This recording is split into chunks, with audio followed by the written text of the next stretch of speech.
Assalamualaikum warahmatullahi wabarakatuh. Pada kesempatan kali ini saya akan melanjutkan materi pertemuan ke-13 saja, yaitu sebagiannya yaitu The International Typography Style, gaya desain Swiss International Typography Style, dimulai pada 1930-an di Swiss dan Jerman. Gaya termasuk kesatuan desain yang dicapai oleh organisasi asimetris pada grid yang dibangun secara matematis. Tipografi sans serif mengekspresikan semangat zaman yang lebih progresif. Ekspresi pribadi ditolak karena lebih universal dan ilmiah. Pendekatan untuk merancang pemecahan masalah, kejelasan dan keteraturan sangat ideal. Ernest Keller, Theo Balmer dan Max Babil adalah pionir di pergerakan ini. Akar gaya ditemukan dalam kurikulum School of Design di Basel, Swiss. Pertemuan ke-14. Jadi dilanjutkan dari pertemuan video sebelumnya, yaitu tentang poster. Ada tokonya yang bernama Ernest Keller, poster untuk Rietburg Museum. Tanggalnya tidak ditentukan. Menunjuk simbolis gambar dan sederhana, bentuk geometris dengan warna kontras yang cerah. Ada tipografi. Font Arial adalah diperkenalkan pada tahun 1982 oleh Robin Nicholas dan Patricia Saunders untuk monotype dan sering bingung dengan Helvetica. Lalu ada poster karya Armin Hoffman, poster untuk Herman Furniture Miller 1962. Bentuk dan siluet dari kursi Herman Miller Cascade melalui ruang berlabuh ke format dan ketik dengan logo merah di tengah atas.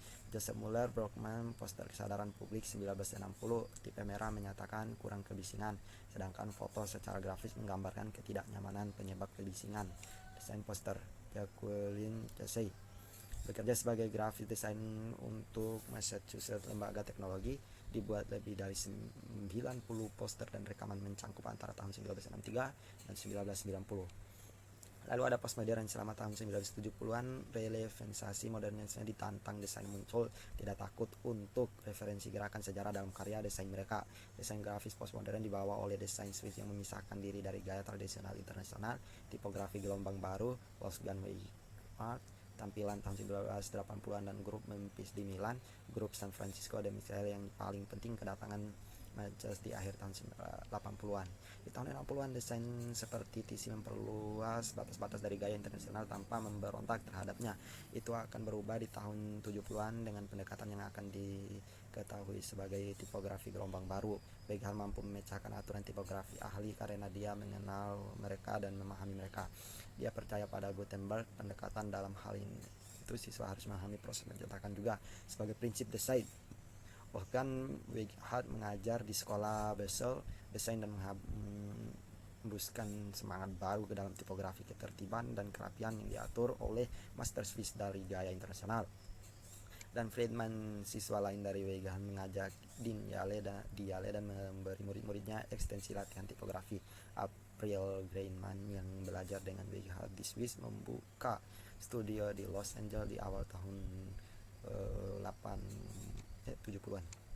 Era desain ini melihat awal dari usia desain grafis berbatuan komputer bekerja dengan bentuk sejarah akan menjadi perubahan selamanya oleh visual terhebat teknologi komunikasi sejak Gutenberg. Jenis bergerak ini mesin cetak bergerak dan mesin. Lalu ada pertemuan ke-14 dengan tema yaitu Corporate Identity and Visual System. Desain yang baik adalah bisnis yang baik.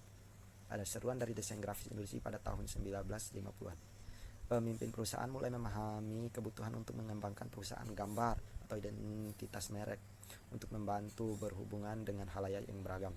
Tanda atau logo hak milik telah digunakan selama berabad-abad oleh persekutuan dan pedagang-pedagang untuk mengidentifikasi barang dagangannya. Tetapi sistem identitas di tahun 50-an jauh melampaui merek dagang dan simbol. Perusahaan diberi identitas visual yang didirikan diri mereka secara emosional dengan audiens mereka.